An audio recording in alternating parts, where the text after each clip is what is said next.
झांसी इलाहाबाद शिक्षक स्नातक खंड से विधान परिषद के लिए चुनावी मैदान में उतरे उत्तर प्रदेश माध्यमिक शिक्षक संघ शर्मा गुट के प्रदेश अध्यक्ष तथा निवर्तमान शिक्षक विधायक सुरेश त्रिपाठी ने कहा कि फरवरी के बाद शिक्षकों की तमाम समस्याओं को लेकर लखनऊ की सड़कों को जाम कर दिया जाएगा। नामांकन के पूर्व हुई सभा को संबोधित करने के दौरान पत्रकारों से बातचीत करते हुए उन्होंने कहा कि उनकी मुख्य लड़ाई वित्त विहीन विद्यालयों के शिक्षकों को समान काम के लिए समान मानदेय तथा 100 वित्त पोषित विद्यालयों के शिक्षकों के लिए पेंशन को लागू कराना है। उन्होंने कहा कि पुरानी पेंशन को लागू कराना भी हमारी प्राथमिकता सूची में शामिल है। इसके अलावा शिक्षकों को चिकित्सा प्रतिपूर्ति की सुविधा दिलाए जाने के लिए जिला स्तर से लेकर प्रदेश स्तर तक संघर्ष किया जाएगा। एक सवाल के जवाब में सुरेश कुमार त्रिपाठी ने कहा कि संगठन कमजोर नहीं है और इस बात में भी संदेह नहीं है कि सरकार सशक्त है। संगठन का काम सरकार से अपनी जायज मांगों को लेकर लड़ाई लड़ना है और इस लड़ाई को हम लड़ रहे हैं, लेकिन अब यह लड़ाई निर्णायक होगी। इस दौरान मुख्य रूप से नरेंद्र पस्तोर तथा राजेंद्र पटसारिया आदि मौजूद रहे। को सरकार के सामने भरपूर ढंग से उठाया गया है। उन मुद्दों पर हमारी अब आखिरी लड़ाई होगी।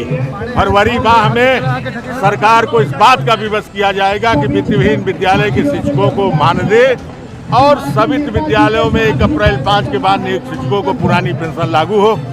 इस देश के अनेक प्रांतों में लागू हो चुकी है, उत्तर प्रदेश में क्यों नहीं लागू होगी? जैसे आप 3 बार से शिक्षकों के प्रतिनिधि चुने जा रहे हैं, आपको 18 साल हो गया है।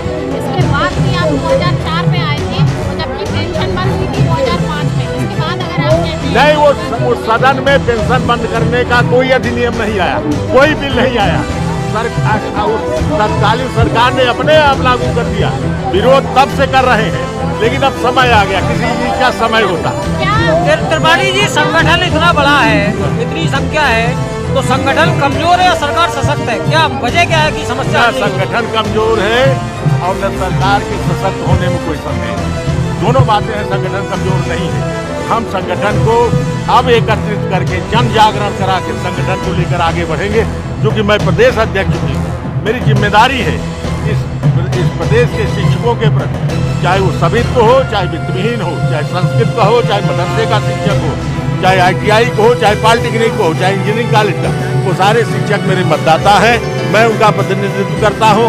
और आज 18 साल जो आप बार बार कह रहे हैं, 18 साल का ही परिणाम रहा कि मैंने मन से कहा इतनी बड़ी तादाद में पहली बार नामांकन करने चल रहा हूँ। मैंने 3 बार नामांकन किया है यहाँ, लेकिन इस प्रकार के उत्साह और भीड़ कभी नहीं दिखाई दी। इसके लिए मैं बधाई देता हूँ। मैं 2 मुद्दे, वित्त विहीन विद्यालयों में कार्यरत शिक्षकों को नामांकन के बाद वो समान कार्य के लिए समान वेतन और अपने सवित्त विद्यालयों में जो पुरानी पेंशन लागू कराना और उसके साथ निःशुल्क चिकित्सा सुविधा भी लागू कराना मेरी